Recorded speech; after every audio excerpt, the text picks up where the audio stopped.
And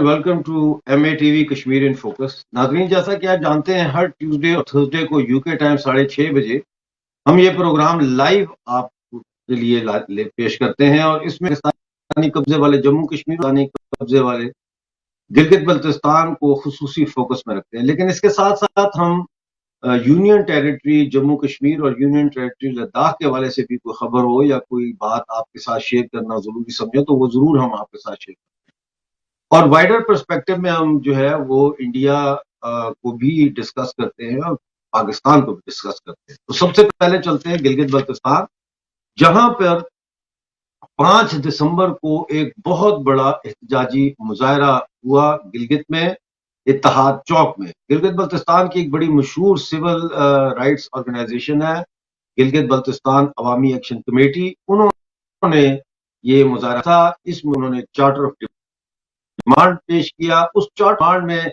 और मुख्तलिफ मुतालबात थे, जैसे कि बिजली दिया जाए और 4% जो है वो जॉब वो फेडरल गवर्नमेंट दे पाकिस्तान में गिलगित बल्तिस्तान लोगों को। सबसे दिलचस्प और मेरे नजर से अहम मुतालबा जो पहली दफा गूंजना शुरू हुआ, ये था कि कारगिल स्कर्दू रोड को खोला जाए।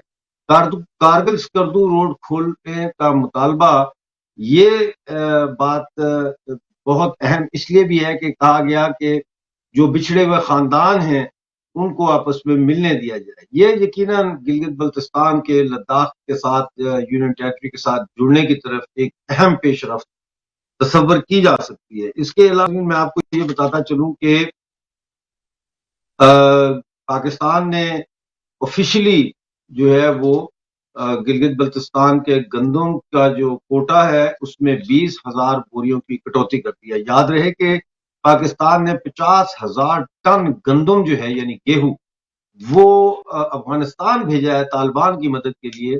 लेकिन हम लोग जो वहां पे गिलगित बल्तिस्तान में गुलामों की जिंदगी बसर कर रहे हैं, हमारे साथ कलमे का रिश्ता जो है वो बस इतना ही है कि इनकी जो है वो आटे की कोटा जो है उसमें से 20,000 बोरियां कम कर दी है। इसका मतलब ये है कि आने वाले सर्दी के दिनों में हमारे इलाकों में गेहूं की बहुत शॉर्टेज होने वाली है। बर्फें पड़ने के बाद वैसे भी सड़कें ब्लॉक हो जाती है 2-2 महीने, तो एक क्राइसिस जो है इन द मेकिंग है। इसके अलावा जो आटा डीलर्स हैं उनके कोटे में भी 24% की कटौती कर दी गई। नाजरीन, मैं आपको ये बताता चलूं, अब थोड़ा सा पाकिस्तानी कब्जे वाले जम्मू कश्मीर की तरफ ले चलता हूं। वहां पे कल ये हुआ कि बाग में डाकखाने में जो लोगों ने अकाउंट बनाए होते हैं, जरा पुराना निजाम हमारे यहाँ चल रहा है क्योंकि मॉडर्नाइजेशन तो है नहीं, तो लोग आज भी डाकखाने में अपना अकाउंट खोलते हैं और सेविंग अकाउंट होता है वो, जिसमें वो अपनी हर महीने थोड़े थोड़े पैसे उसमें डालते जाते हैं, पेंशन उसमें देते हैं, कोई बचत की हो तो वो उसमें डाल देते हैं, ताकि जब कोई बुरे दिन आए, जब किसी बच्चे की शादी हो या कोई और ऐसा जरूरत पड़ जाए तो वो अपनी सेविंग से पैसे निकाल दें। बाग में डाकखाने वालों ने लोगों को 70,000 अकाउंट होल्डर हैं बाग में, पोस्ट ऑफिस के अकाउंट के सेविंग अकाउंट, उनको पैसे देने से इनकार कर दिया। उन्होंने कहा हमारे पास आपको देने के पैसे नहीं। हमने जो इन्वेस्टिगेशन की है उससे ये पता चला है कि पूरे पाकिस्तानी कब्जे वाले जम्मू कश्मीर में डाकखानों की जो सेविंग अकाउंट में जमा रकम थी वो पाकिस्तान ने अनऑफिशियली रिक्विजिट कर ली है, यानी उसकी रिक्विजिशन कर ली है।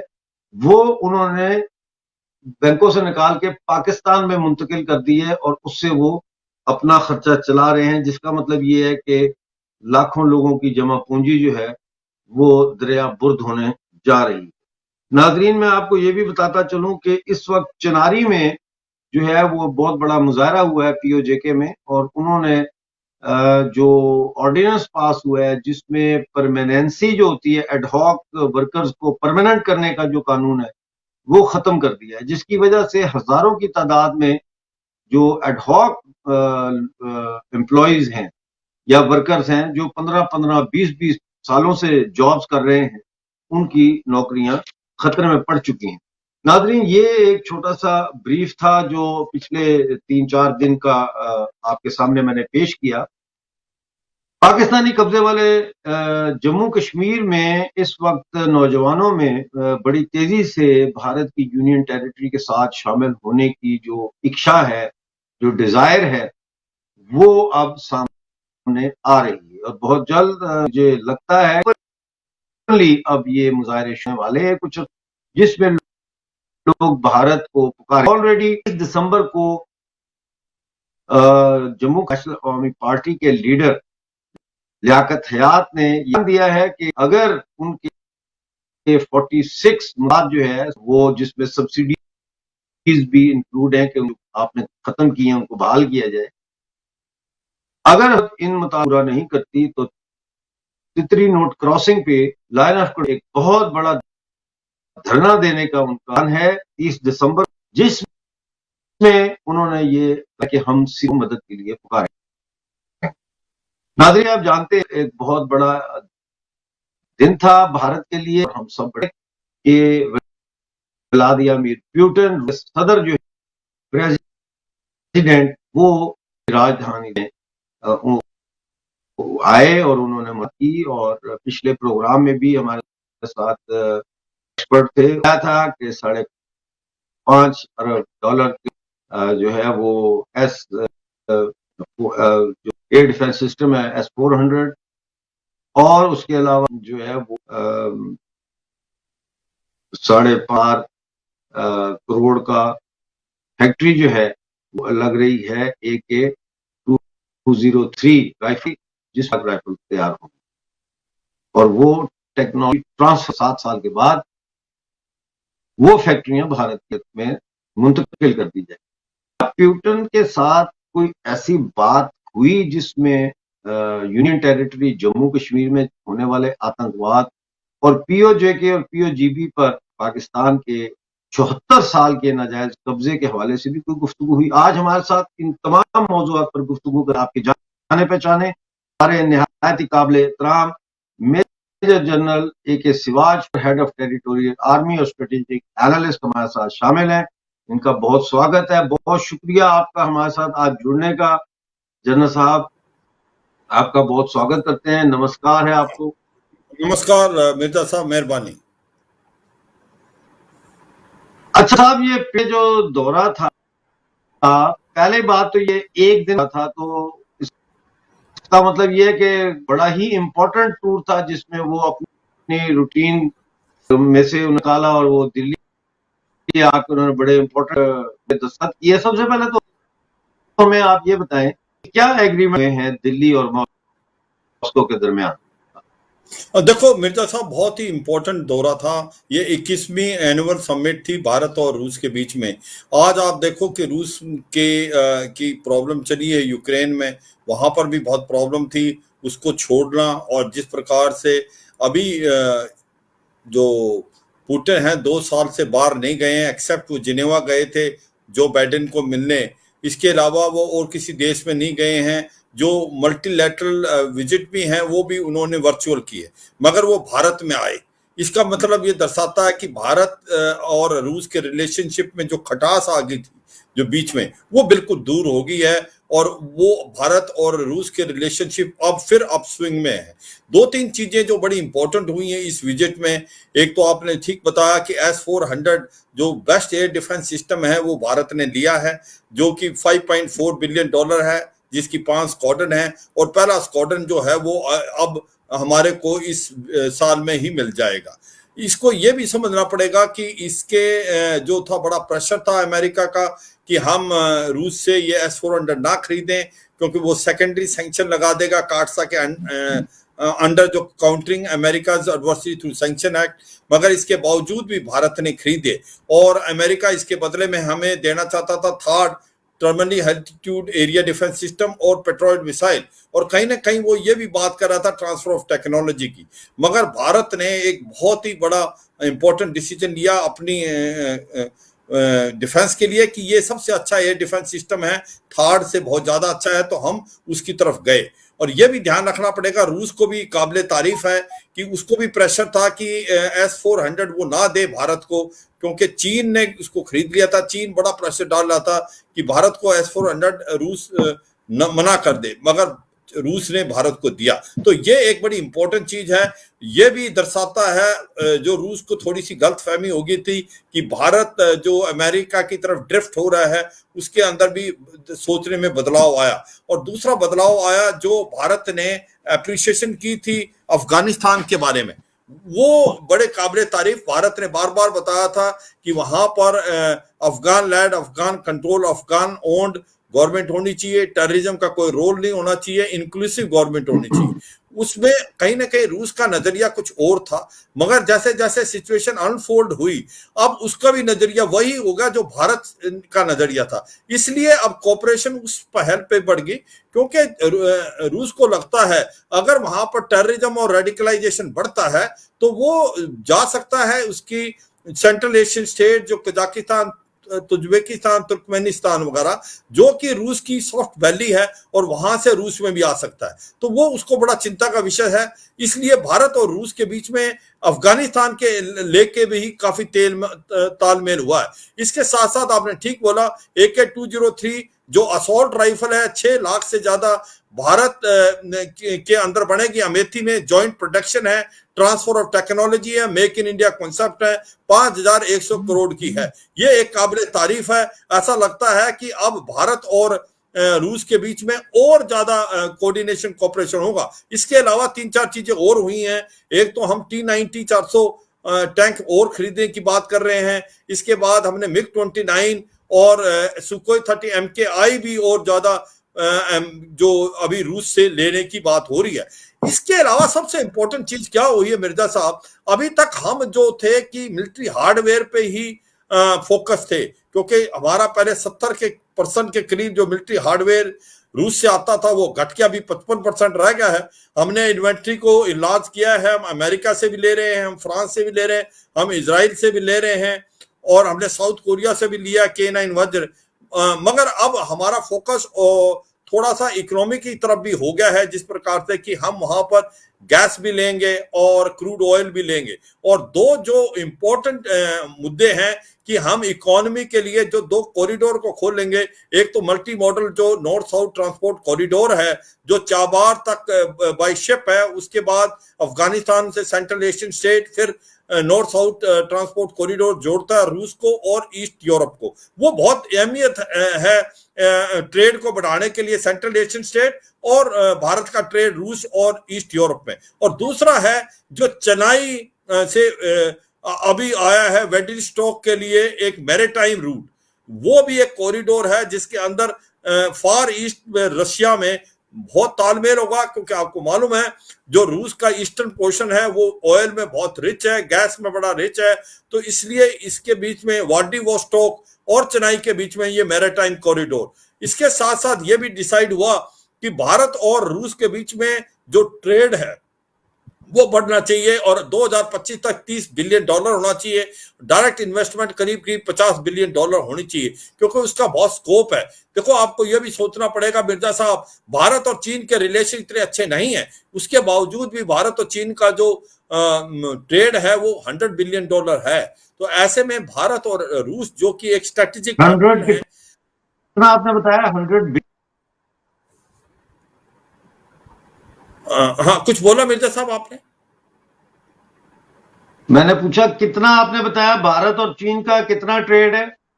भारत और चीन का $100 बिलियन के करीब ट्रेड है, और इसके बावजूद कि भारत और चीन के रिलेशन ठीक नहीं है और हमने उनसे 200 से ज्यादा ऐप को भी बैन किया। मतलब यह है कि भारत और रूस स्ट्रेटेजिक पार्टनर है, और भारत ने रूस को यह दिखाया कि भारत जो है अमेरिका के नजदीक नहीं है, भारत एक स्ट्रेटेजिक ऑटोनॉमी के साथ चलता है, और भारत के लिए रूस भी एक स्ट्रेटेजिक पार्टनर है और अमेरिका भी एक स्ट्रेटेजिक पार्टनर है। तो ये एक चीज जो है उसमें जो खटास आ गई थी, जो एक थोड़ा सा आपको कोल्डनेस आ गई थी भारत और रूस के रिलेशन में, वो बिल्कुल अब दूर हो गई है। अब फिर हम अप स्विंग में। और सबसे इंपॉर्टेंट चीज जो हुई मिर्जा साहब वो हुई कि 2+2 मीटिंग जो इनॉग्रल मीटिंग थी, जिस प्रकार से हमने ऑस्ट्रेलिया से और अमेरिका से और जापान के साथ कर रहे हैं, डिफेंस मिनिस्टर और एक्सटर्नल अफेयर मिनिस्टर दोनों देशों के आपस में बैठ के बातचीत की,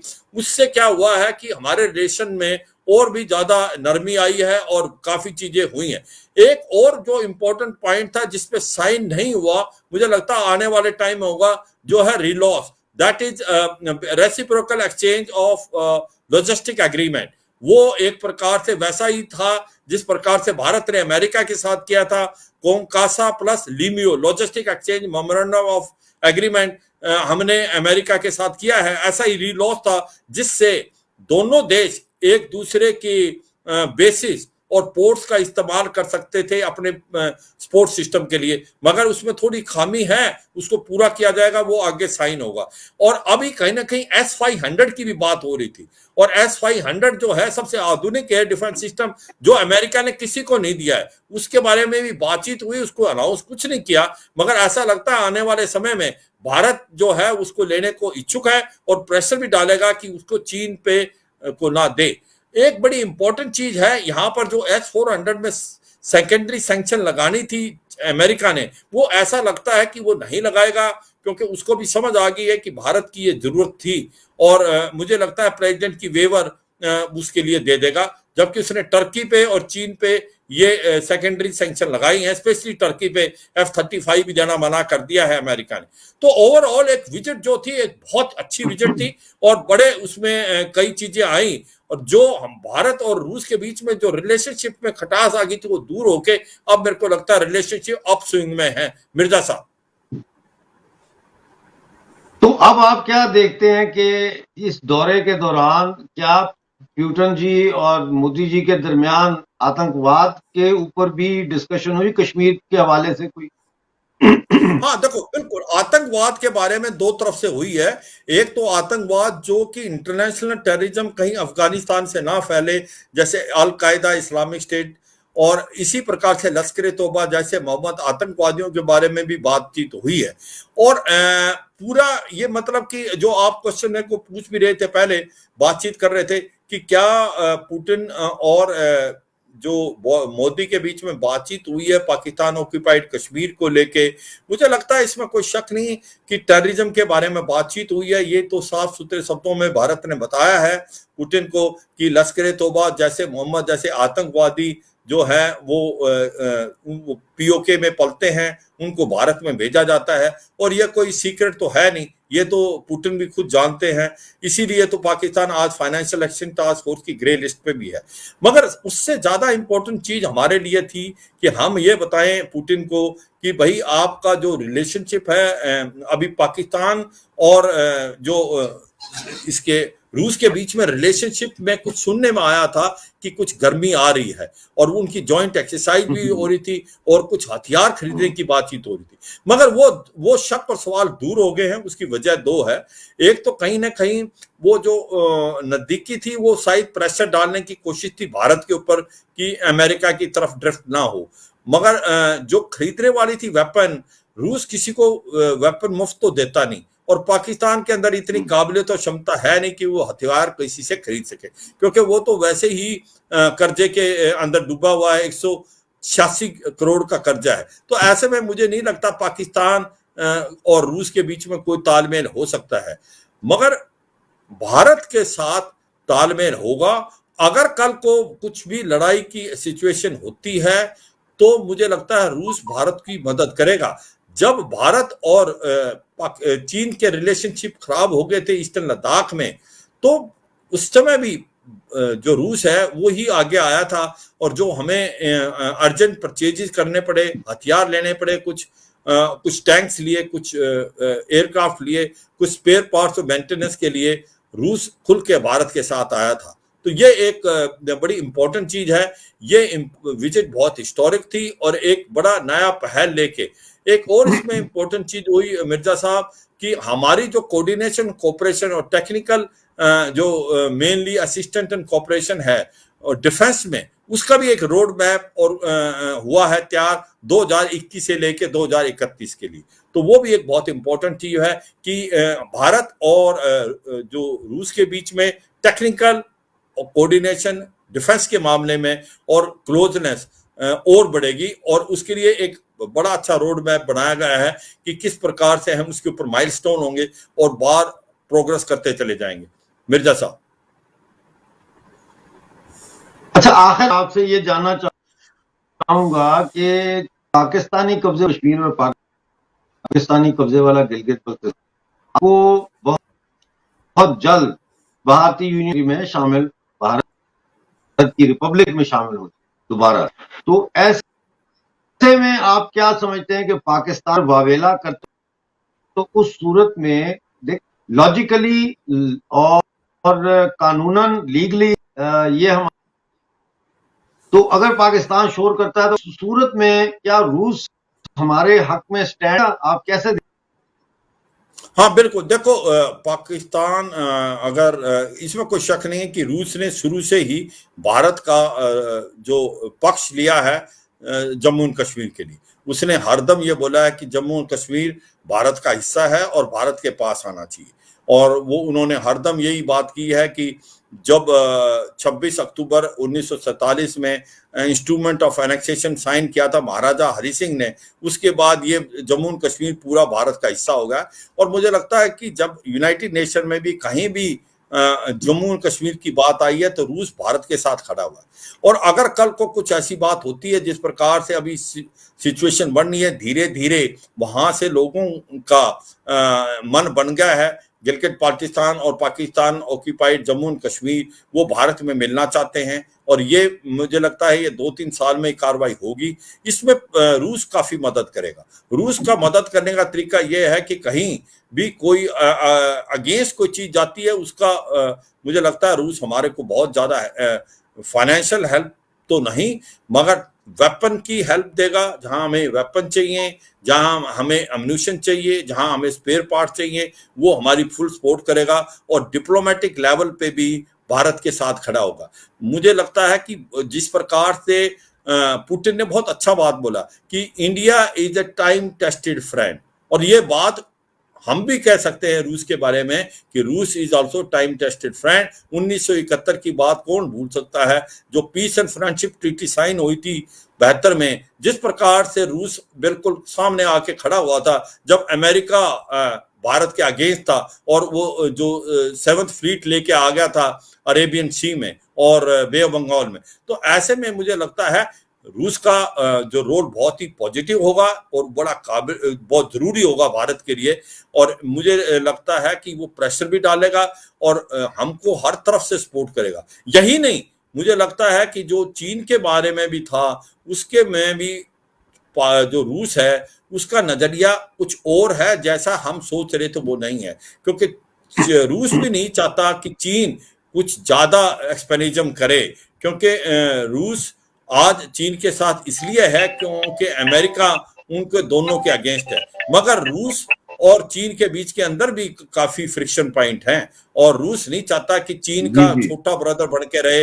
इकोनॉमिकली वो डाउन है रूस चाइना के मामले में, और उसको शक और सवाल रहता है चीन के ऊपर। तो इसलिए मुझे लगता है कि आज रूस भारत की तरफ बहुत आगे आएगा और हम एक स्ट्रेटेजिक पार्टनर बन के उभरे हैं, और जो भी कुछ मिसअंडरस्टैंडिंग थी, जो भी एक प्रकार से खटास थी, वो दूर हो गई है, और अब भारत के और रूस के रिलेशनशिप यहां से और आगे बढ़ेंगे। मिर्जा साहब, बहुत शुक्रिया जनरल साहब आज हमारे साथ जुड़ने का, और नाराज कि आपने देखा जनरल साहब ने बहुत डिटेल से आपको पुतिन जी के जो विजिट थी उसके बारे में बताया, और हमें उम्मीद है कि रूस पाकिस्तान से पीओजेके और पीओजीबी वापस लेने में हमारी मोरल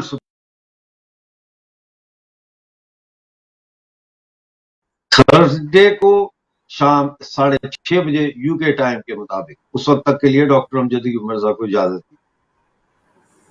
जय हिंद।